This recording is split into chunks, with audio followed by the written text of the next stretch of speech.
কেন হয়? এটার জন্য আপনাদের চাপ দেয় করে হ্যাঁ করে কেন করে? আর আপনি আপনার বাড়ি বানাবেন, আপনি আপনার জায়গা আছে কিনবেন বেচবেন, কেউ মাথা মারতে যাবে না। হ্যাঁ, নির্দিষ্ট নিয়ম মেনে করতে হবে। আপনি বাড়ি করছেন, পঞ্চায়েতের আন্ডারে আপনি আছেন, পঞ্চায়েতের প্ল্যান পারমিশন দেবেন না। দেখুন এখন যে তপসিয়া কেন ভেঙে দিচ্ছে, প্ল্যান পারমিশন নাই বলে। তো আপনাকে ন্যূনতম খরচটা দিতে হবে না? সেই খরচ দিয়ে আপনি কি করবেন, যেটা তার পরিপ্রেক্ষিতে আবার কি দেবে, স্লিপ দেবে, পড়ছি দেবে, যে পঞ্চায়েতে আপনি জমা দিয়েছে এই স্কয়ার ফিট হিসাবে মনে রেখে না, স্কয়ার ফিট হিসাবে রেট হয়, সেই দিকে আপনি তারপরে একটা টাকা এসে কেউ আপনার কাছে চাইতে আসবে না। এটা আমরা করবো। আর অন্যায় কেউ যদি করে, কার উপরে করলো, আপনার একার উপরে করছে বলে আপনি চুপ থাকবেন না, অন্যায় বাড়বে। সবাই পাড়ার গ্রামের মানুষ এক থাকতে হবে। কেউ তৃণমূল করে বলে ওর উপরে অন্যায় ভাবে অত্যাচার করছে, আইসিএফের ছেলেও প্রতিবাদ করতে হবে। অন্যায় ভাবে কারো উপরে অত্যাচার করা চলবে না। আর যারা অন্যায় করেছে তাদের হোক সাফাই গায়ে আমি ভরে দিলাম, তাদের হোক সাফাই গায়ে চলবে না। অনেক অন্যায় অত্যাচার করেছে। দেখি যাই, চালের 3 লাখ টাকার উপরে চালের গোডাউন ছিল। এই পাড়া থেকে গিয়ে ওই পাড়ায় থেকে নিয়ে এসছে, ঘরের মুসারি পর্যন্ত রাখেনি, বাড়িতে মুসারি পর্যন্ত রাখেনি, লুট করে নিয়ে চলে গিয়েছে। তাদের ওই দিকে সুপারিশ আমার কাছে করবেন না, আমি অনুরোধ করছি। ওই রাজাপুর থেকে গিয়েছিল, প্রমাণ সব প্রমাণ বার করবো, সব বার করবো, প্রমাণ তো বেরোবে। দাঁড়া, গিয়েছিল আমার কাছে, গিয়ে তার স্ত্রী বলছে তাকে নাকি ভয় দেখাচ্ছে, তার পুকুরে নাকি মাছ আছে, তার বাড়ি নাকি ভাঙচুর করবে বলেছে।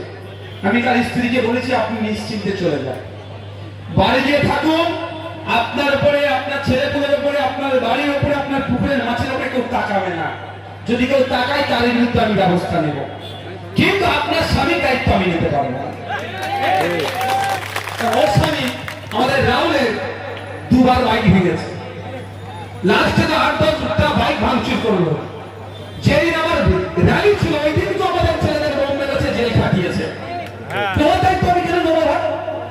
কিন্তু ওর স্ত্রী তো দোষ করেনি, ওর ছেলে পুলে তো দোষ করেনি, ওর মা বাপ তো দোষ করেনি, ওর পুকুরের মাছটা ধরতে পারবে না, তার দায়িত্ব আমি নেবো। আমার এটাই বিচার, ভাই বলে দিলাম, এটা আমার বিচার। যদি বলেন ভাই আমি সাদনামকে ছেড়ে দিতে হবে, আমি উড়ান করবো না, আইনতর মাধ্যমে আমি বুঝে নেবো, আমি ছাড়বো না।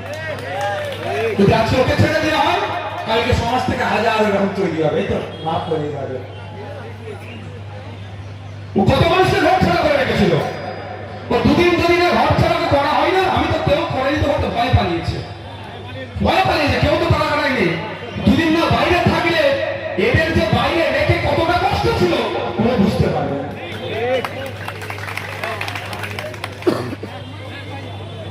শুধু 1 মাস